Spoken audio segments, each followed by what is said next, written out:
Bonjour à toutes et bonjour à tous. Alors aujourd'hui, on va parler d'un jeu qui était, ou plutôt d'une compilation qui était pas mal attendue, puisqu'il s'agit de Super Mario 3D All Stars.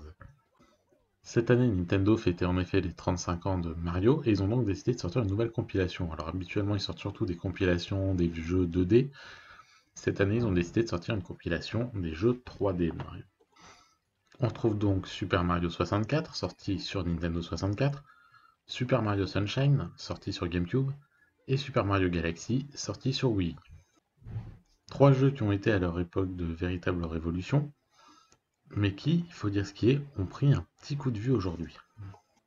Non pas qu'ils soient mauvais et que si vous n'y avez joué, ça n'a pas d'intérêt d'y jouer aujourd'hui, mais ça peut être très dur, notamment parce que les jeux demandent de refaire constamment les mêmes niveaux, avec parfois quelques petites évolutions, quelques petits changements, mais dans le but d'obtenir à chaque fois des étoiles. C'est une structure qui est redondante et qui a énormément vieilli, surtout quand on a joué à Super Mario Odyssey. Et ce n'est pas le très léger lifting graphique qu'ont subi les jeux qui vont vraiment valider l'existence de cette compilation. Alors éventuellement on a bien les 3 bandes son des jeux, mais ça fait vraiment léger comme bonus. D'autant plus quand elle se permet d'éviter joyeusement un Super Mario Galaxy 2 qu'on considérait comme étant encore meilleur que le premier. Ici, elle est juste totalement absente de la compilation.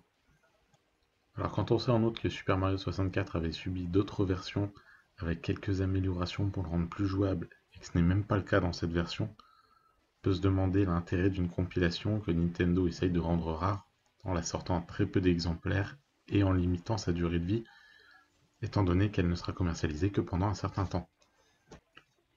Reste que, pour les fans absolus, on a quand même une bonne cinquantaine d'heures de jeu si on réunit les 3 jeux, et encore une cinquantaine d'heures de jeu au minimum. Pour les autres, est-ce que ça vaut vraiment le coup de les découvrir maintenant? Bah, pas vraiment, c'était des jeux révolutionnaires à leur époque, mais c'est aussi des jeux qui ont beaucoup vieilli, puisque justement ils étaient les premiers, et que maintenant on a fait mieux dans le même genre. À vous de voir donc si vous êtes intéressé par une compilation au rabais, sortie pour fêter un anniversaire qui ne devrait pas exister.